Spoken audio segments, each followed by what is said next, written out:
Seigneur Jésus, couvrez-moi avec votre précieux sang, couvrez mon corps, ma pensée, mon âme et mon esprit. Esprit Saint, éclairez-moi. Mettez dans ma bouche les paroles de votre cœur.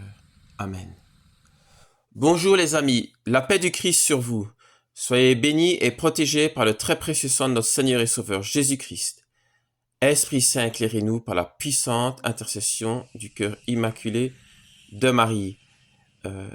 Dès à présent, n'hésitez pas à partager ou à liker si du moins ce qui va suivre vous plaît. Merci, soyez bénis et vous pouvez aussi commenter, j'aime bien échanger. Aujourd'hui, nous abordons le troisième mystère douloureux pour défendre et démontrer la corrédemption de la très sainte Vierge Marie. Maman Marie, priez pour nous. Seigneur, exaucez-nous.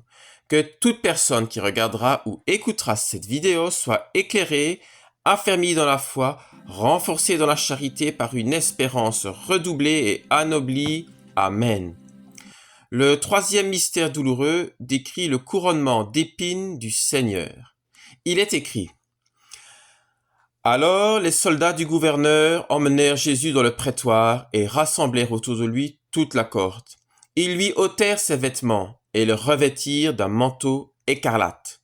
Puis, ayant tressé une couronne d'épines, ils la lui posèrent sur la tête, avec un roseau dans la main droite. Et, s'agenouillant devant lui, ils se moquaient de lui en disant « Salut, roi des Juifs !» Ils lui crachaient dessus, et prenant le roseau, ils le frappaient à la tête. Après s'être moqués de lui, ils lui ôtèrent le manteau, lui remirent ses vêtements et l'emmenèrent pour le crucifier. Évangile selon saint Matthieu, chapitre 27, versets 27 à 31. Saint Jean, seul disciple présent au moment des faits, ajoute quelques précisions en Jean 19, versets 3 à 5. Il dit: Il s'avançait vers lui et disait « Salut à toi, roi des Juifs !» Et ils le giflaient. Pilate sortit de nouveau et leur dit: Voici que je vous l'amène dehors, pour que vous sachiez que je ne trouve en lui aucun motif de condamnation. Jésus sortit donc, portant la couronne d'épines et le manteau de pourpre. Et Pilate leur dit: Voici l'homme, ecce homo. Les fruits spirituels traditionnellement associés à ce mystère sont l'humilité, le courage moral et le mépris du monde. Bref, la mortification de l'esprit. Pourquoi un manteau pourpre? Car c'était la couleur portée par les généraux victorieux et les empereurs. Les soldats romains tournent le Christ en dérision. Tu te dis roi? Voilà comment nous allons t'honorer. La couronne d'épines et le sceptre dérisoire. Lorsque notre Seigneur est venu sur terre, ces créatures ont été terribles.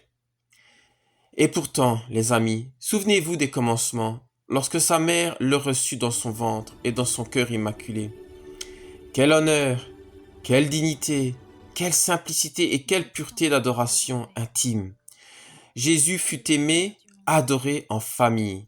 Saint Joseph et la bienheureuse Marie ont choyé et adoré un bébé incapable de se défendre. Et ils n'ont pas laissé les apparences les tromper sur la nature absolument divine du Messie nourrisson. À la nativité, le froid de la grotte n'a fait que réchauffer leur cœur enflammé d'amour surnaturel. Dans l'épreuve, j'adorais encore plus fort mon Fils et mon Dieu, chantait le cœur immaculé de Marie. Il est écrit, car le figuier ne bourgeonnera pas, la vigne ne produira rien, l'olivier décevra, les champs ne donneront pas de récolte, les brebis disparaîtront du pâturage, et il n'y aura plus de bœufs dans les étables. Moi pourtant, je veux me réjouir dans le Seigneur, je veux exulter en Dieu mon salut. Habacuc 3, versets 17 à 18. C'est un des petits prophètes. 3 mages viennent rejoindre les humbles bergers israélites à l'adoration. La présence de ces adorateurs païens ne trouble pas la sérénité de Saint Joseph, ni de la bonne mère de grâce. Moi, dit le psalmiste, j'ai confiance en ta fidélité. Mon cœur exultera à cause de ton salut. Je chanterai le Seigneur pour le bien qu'il m'a fait. Et on voit en quoi la très sainte Vierge Marie est fille de David, non seulement par la généalogie, mais aussi par l'état d'esprit, puisque ces paroles qu'on attribue à juste titre au roi David, on peut les attribuer à plus forte raison à la très sainte Vierge Marie. Je répète, moi, j'ai confiance en ta fidélité. Mon cœur exultera à cause de ton salut. Je chanterai le Seigneur pour le bien qu'il m'a fait. Et vous savez, David était un poète et il chantait. Et de même, la très sainte Vierge Marie, elle a chanté son Magnificat. Le plus beau morceau, vraiment, c'est une anthologie biblique, c'est un résumé de l'Ancien Testament. Il a été chanté. Et de même, à la Sainte Seine, le Christ, notre Seigneur, chantait la plupart du temps. D'ailleurs, les Hébreux chantaient beaucoup. Et on retrouve ça dans les messes orientales, chez les Syriaques notamment, ou encore plus chez les Syro-Malabars, les Syro-Malabars et les Syro-Malakars, qui ont été fondés par l'apôtre saint Thomas en Inde. Ils parlent encore une langue dérivée de l'araméen, du syriaque donc. Toute la messe est chantée, et si vous cherchez un peu sur YouTube, c'est magnifique. Voilà, je poursuis. Et voilà que 2000 innocents sont massacrés sur l'ordre d'Hérode.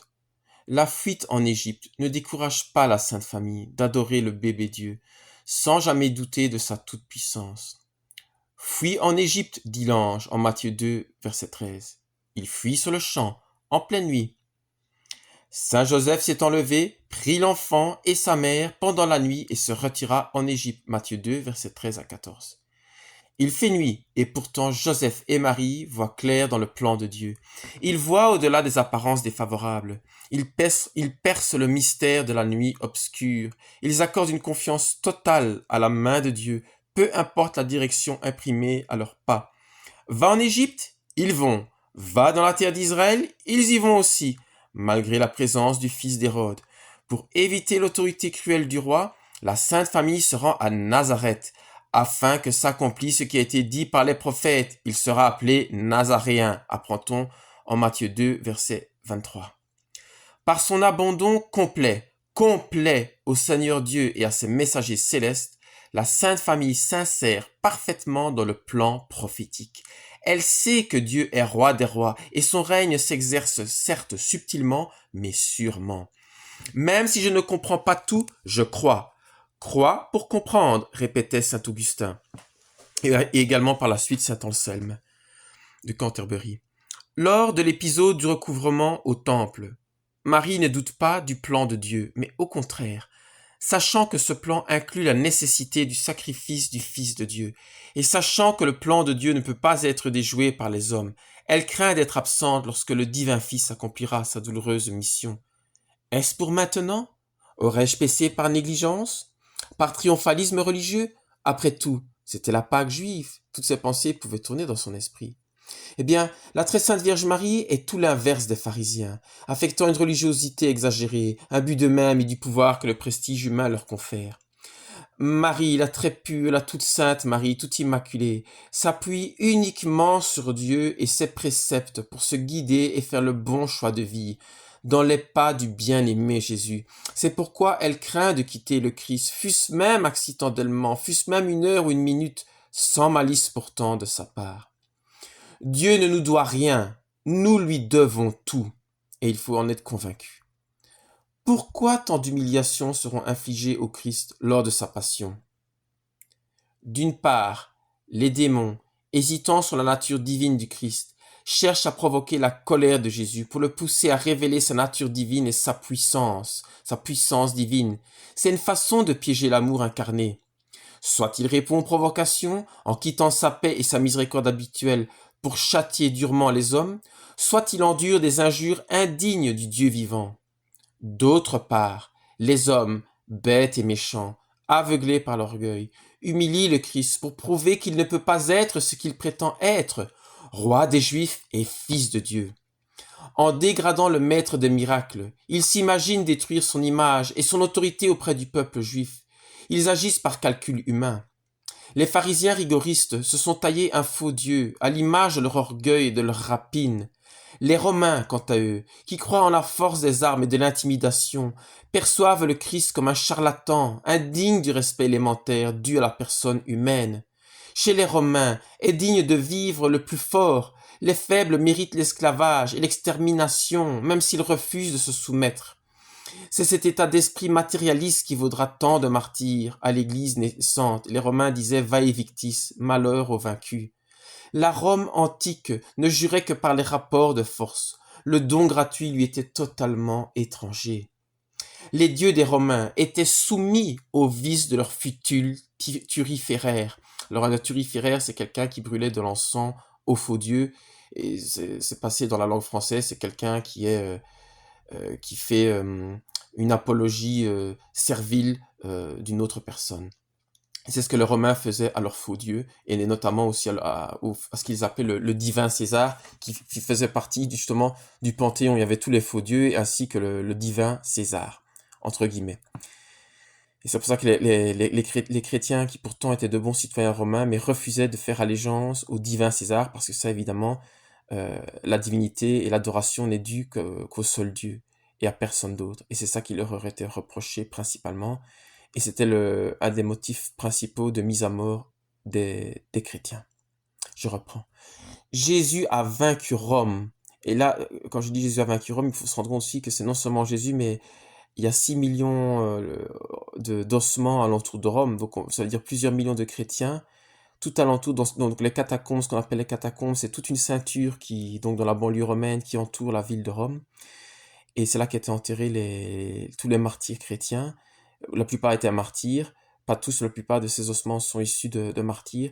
Et tous ces martyrs-là, en fait, ont exercé une pression spirituelle et psychologique sur la ville de Rome et par ricochet sur tout l'Empire. Et ça a vraiment brisé ce cœur très dur. Et le cœur des Romains était dur, il était endurci. Et il a fallu, donc, ce sont des chrétiens ce sont des martyrs qui est semence de chrétiens pour obtenir le fléchissement de la politique romaine avec l'avènement de Constantin le Grand. Voilà, je termine la partie, je reprends. Jésus a vaincu Rome par un dépassement métaphysique au-delà de l'imagination humaine.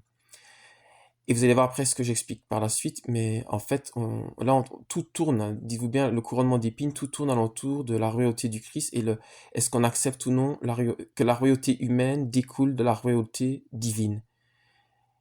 Constantin le Grand, Clovis, Saint-Louis, Charlemagne, même les présidents, par exemple en Amérique du Sud, qui ont consacré leur pays au Sacré-Cœur ou au cœur uni de Jésus et de Marie. Bon, c'est pas propre uniquement à la royauté, même si c'est un régime, disons, plus proche, plus similaire, qui est un meilleur reflet de l'ordre de Dieu au ciel, puisque Dieu est roi, donc il est bon qu'il y ait aussi des rois sur la terre, mais un président peut aussi exercer l'autorité royale de Dieu, sous une formule peut-être un peu plus diluée, un peu moins évidente, mais qui a aussi sa raison d'être.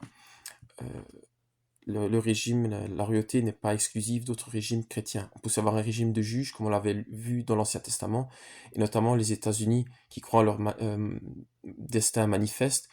C'est un régime présidentiel, mais aussi un régime de juges.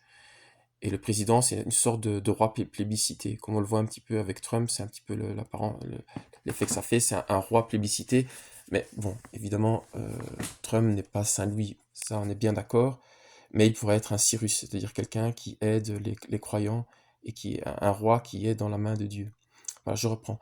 Jamais les Romains, qui honoraient autant de dieux qu'il y a de caprices et de profits à faire sur terre, n'ont vu venir ce vrai Dieu, vrai homme, mendiant d'amour, victorieux par la croix. Cette croix que les Romains réservaient aux plus vils des esclaves, les déchets, les rebuts de l'Empire. Jésus a enfermé Israël dans son endurcissement et sa rébellion. Le voile a été déchiré en deux, et la présence divine a quitté le temple. Le guerrier d'amour a brisé l'orgueil pharisaïque par une humilité scandaleuse, outrageante, révoltante pour des esprits imbus de pensées préconçues sur ce que devait être le Dieu idole qu'il s'était soigneusement confectionné. Et là, on doit chacun s'examiner soi-même parce que chacun d'entre nous, on est guetté par ce travers-là, c'est-à-dire de se confectionner un Dieu sur mesure. Et on dit Jésus, Jésus, Seigneur, Seigneur, Seigneur. Mais comme il est écrit, ce peuple m'honore du bout des lèvres, mais son cœur est loin de moi. Donc c'est facile de dire j'aime Dieu, je veux faire la volonté divine, je ne suis rien, Dieu est tout. Enfin, faire des grandes déclarations qui en soi sont vraies, mais il faut vraiment l'avoir dans le cœur. Et c'est pas facile parce qu'en fait, l'esprit est prompt, la chair est faible. Et on a tendance naturellement, notre chair a tendance à chercher le confort. Et même si notre esprit veut adorer Dieu quand on est converti, on doit faire très attention. C'est pour ça qu'il y a des exercices spirituels. C'est pour ça que l'Église catholique, dans sa sagesse, a mis en place des processions, des confessionnaux, des sacramentaux. Enfin, toutes ces choses ont une force spirituelle interne, effective et réelle. Mais en plus de cela, c'est aussi des bonnes pratiques qui aident à rester sur les bons rails. Vous voyez, faire la prière du chapelet, l'angélus, enfin toutes les bonnes pratiques pieuses nous aident à... Bon, le corps humain, c'est comme une bête sauvage, vous voyez, comme les cow-boys quand ils essayent de chevaucher un cheval sauvage, c'est pas facile, vous voyez, ceux qui font du rodéo, ils risquent de se casser le cou. Et en fait, nous, le cheval fougueux, ben, c'est notre chair. Et l'âme, c'est le cow-boy au-dessus de la chair qui doit le maintenir dans de justes proportions et on a pour ça des garde-fous notamment, et ce sont tous les enseignements de la Sainte Église catholique. C'est ce qui fait défaut entre autres à nos frères protestants, que je salue au passage si jamais l'un d'entre eux m'écoute. Il leur manque quand même une sagesse accumulée sur 2000 ans. On peut pas, sinon on risque, et c'est ce qui guette un certain nombre de pasteurs protestants, mais pas seulement, aussi des prêtres catholiques hélas, ils se créent un Dieu sur mesure, et ça c'est ce qu'on retrouve dans le modernisme. Je reprends, malheureusement. Donc, la couronne d'épines, le roseau, la chlamyde, c'est-à-dire le manteau de pourpre, les crachats, les insultes, les ricanements, les injures, les outrages, c'est-à-dire tout ça c'est nos péchés en fait. Tous les sévices portés contre l'homme qui a dit « Je suis la lumière, la voie, la vie, je suis la porte, je suis la résurrection. Sans moi personne ne va au Père. Et sans moi vous ne pouvez rien faire. » Tous ces outrages ont pour but de rassurer et maintenir les hommes dans leurs mensonges personnels. Les créatures ont bien trop peur de quitter la confortable prison mentale qu'ils se sont patiemment construite au fil des siècles depuis la chute d'Adam et Ève. L'homme-dieu vient gâcher la fête des cruels et des vicieux. Marie, c'est pour ça que Saint Jean dit « La lumière est venue », mais parce que les œuvres des... Saint Jean dit « La lumière est venue parmi les siens », mais comme les œuvres des hommes étaient mauvaises, ils ont préféré les ténèbres à la lumière, de peur que la lumière ne mît au grand jour leurs œuvres mauvaises. Marie, elle, dit oui à tout, dans une liberté d'enfant de Dieu parfaitement obéissante. Marie est véritablement libre, car indemne du péché. Elle tire son courage moral de sa fidélité au vouloir divin et au commandement divin. Celui qui fait la volonté de Dieu ne craint aucun mal. D'ailleurs, vous remarquez que celui qui, dans son évangile, vous avez les trois évangiles synoptiques, donc Saint Matthieu, Saint Marc et Saint Luc, mais c'est Saint Jean qui met le mieux en évidence le caractère de Jésus qui est la lumière. Saint Jean qui a aussi vu l'Apocalypse, donc qui a vu Jésus dans son corps de gloire, et donc il a vraiment, il a vu l'autre côté de la réalité, c'est-à-dire ce qu'il y a de plus important, c'est l'invisible. Et c'est Saint Jean qui avait été confié, à qui on avait confié la garde de la très sainte Vierge Marie, mais c'est Saint Jean le premier fils spirituel de la Vierge Marie. Et donc finalement, c'est lui qui est très proche de la Vierge Marie qui donc exprime le mieux qui est le Christ. Et ça, c'est pas un hasard, l'évangile de Saint Jean, c'est aussi l'évangile de Marie. Faut bien comprendre ça. Oui, ta fidélité est meilleure que la vie. Que mes lèvres chantent ta louange. Toute ma vie, je vais te bénir. Levez les mains en invoquant ton nom. Psaume 63, versets 4 à 5. Et lever les mains, ça renvoie aussi vers Moïse. Pendant que Moïse avait les mains levées, les Israélites gagnaient. Et puis quand Moïse était fatigué, ses mains retombaient. Et là, les Israélites perdaient. C'est pour ça aussi qu'on chante le Notre Père, les mains levées au ciel. C'est très bon, c'est excellent. Vous qui craignez le Seigneur, louez-le, car il n'a pas méprisé, il n'a pas réprouvé le malheur du malheureux, il n'a pas caché sa face devant lui, mais il a entendu son cri. Psaume 22, 23 à 25. Et vous remarquerez que il y avait aussi l'aspect militaire. Vous voyez, Moïse levait les mains, donc Moïse c'était un peu on peut dire le prêtre, et Josué, lui, combattait. Josué, qui veut signifier aussi Jésus, c'est la même étymologie, et Jésus combattait dans la plaine. De même David, qui est l'auteur des psaumes, c'est un poète, donc c'est aussi il a ce caractère religieux qu'on retrouve chez Moïse, mais c'est aussi un combattant. Il a tué Goliath et il a combattu dans de nombreuses guerres. Hélas, bon, c'était une époque très, très agitée. Donc je dis ça pour bien souligner que quand on reproche à Constantin le Grand ou à Charlemagne ou des rois très chrétiens d'avoir versé le sang, on dit oui, vous voyez, ces rois catholiques, en fait, ils sont indignes, mais pas du tout. Oui, ils pouvaient être pécheurs comme le roi David, mais ils étaient élus de Dieu. Ils avaient reçu l'onction sainte. Et c'est très important d'en avoir conscience. Ils avaient une légitimité qui venait de Jésus directement. Et ça, je vais l'aborder dans la fin de cette méditation, donc je poursuis. En cet épisode du couronnement d'épines, la bienheureuse Vierge Marie, corédemptrice, n'est pas physiquement présente. Certes, l'épouse du Saint-Esprit unit son cœur immaculé au Sacré-Cœur de Jésus, mais il ne convient pas que la mère très pure soit salie par cette moquerie sanglante contre le roi d'amour. Les hommes porteront la main contre le roi autant qu'ils voudront, autant que leur libre arbitre réclamera d'outrage et de pensées mauvaises à assouvir. Mais la reine d'amour est réservée pour le triomphe de la croix. C'est de là que provient la promesse qu'elle formulera 19 siècles plus tard à Fatima du Portugal. À la fin, mon cœur immaculé triomphera. En effet, la sans tache ne participe au règne du mal et du mensonge d'aucune façon. La croix est un glaive qui s'enfonce dans son cœur immaculé, non pour abattre le règne du Christ, mais au contraire pour l'exalter. Marie retrouve physiquement Jésus à la montée du calvaire, car déjà le Christ commence à s'élever et il attire tout à lui par cette élévation de terre. Marie est médiatrice de toutes les grâces, car étant là sans péché, le flux de la vie en elle ne tarit pas, le flot de lumière ne s'éteint pas, le chemin est clair comme une allée grandiose de lumière vérité. Elle est mère des hommes nés de nouveau de la lumière éternelle, libérée des ténèbres du mensonge de l'illusion. En enfantant Jésus, elle met au monde l'obéissance à Dieu, la confiance sereine des fidèles enfants de Dieu. Elle est véritablement notre mère et la mère de Dieu. Elle est reine par un don gratuit de la grâce et mère d'un roi qui lui est roi par nature de droit divin. Marie fait advenir le royaume que Jésus réclame à corps et à cri de nos cœurs et de nos âmes. Lorsque Louis XIII consacra la France, son royaume à Notre-Dame, il jeta les fondations du millénium, le règne de Dieu parmi les hommes.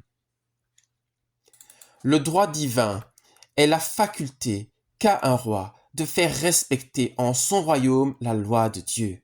La légitimité d'un roi très chrétien tient à sa fidélité, ou non, au Saint Évangile. D'où les admonestations de Saint Rémy. Donc Saint Rémy, c'est celui qui a baptisé Clovis et qui l'a catéchisé avec Saint Vaast aussi. Saint Vaast et Saint Rémy ont catéchisé Clovis.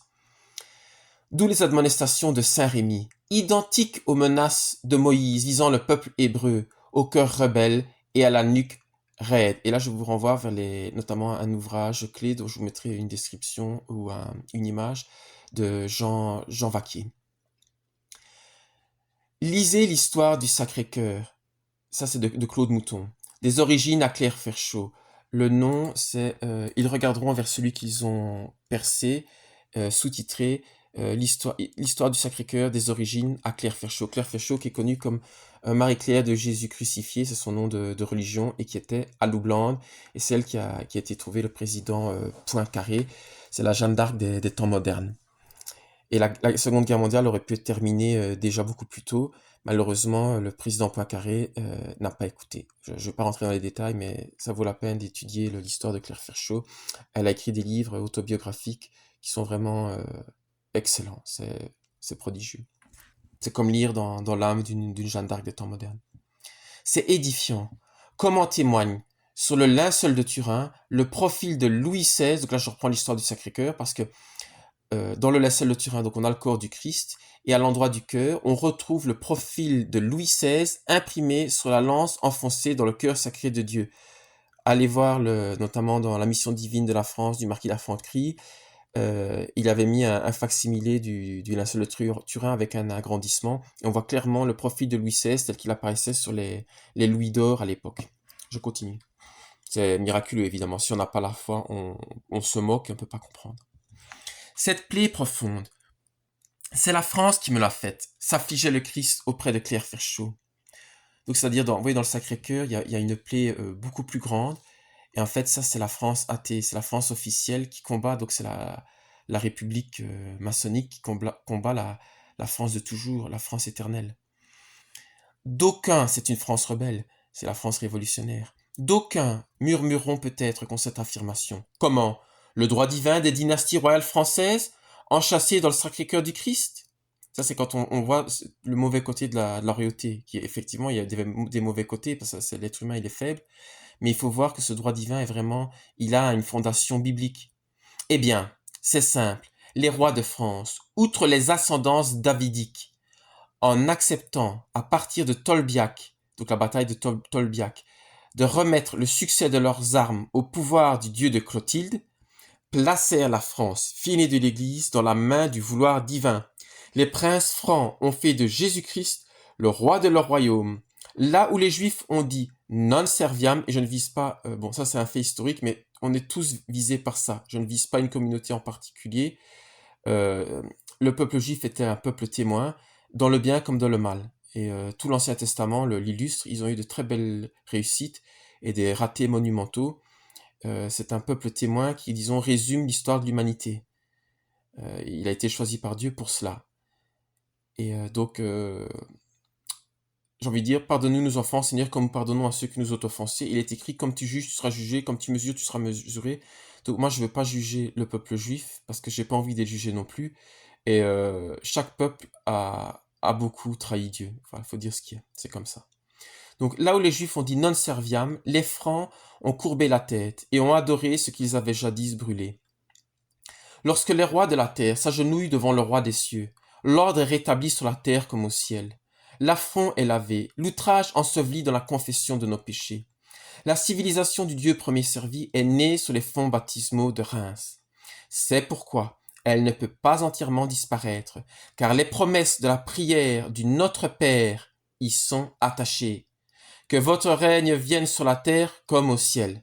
Ce règne, de plus, et c'est une grâce, un signe supplémentaire, recommencera en Bretagne, car le roi Salone, c'est-à-dire Salomon de Bretagne, a consacré son pays à la parousie du Christ et offrit sa vie aux martyrs.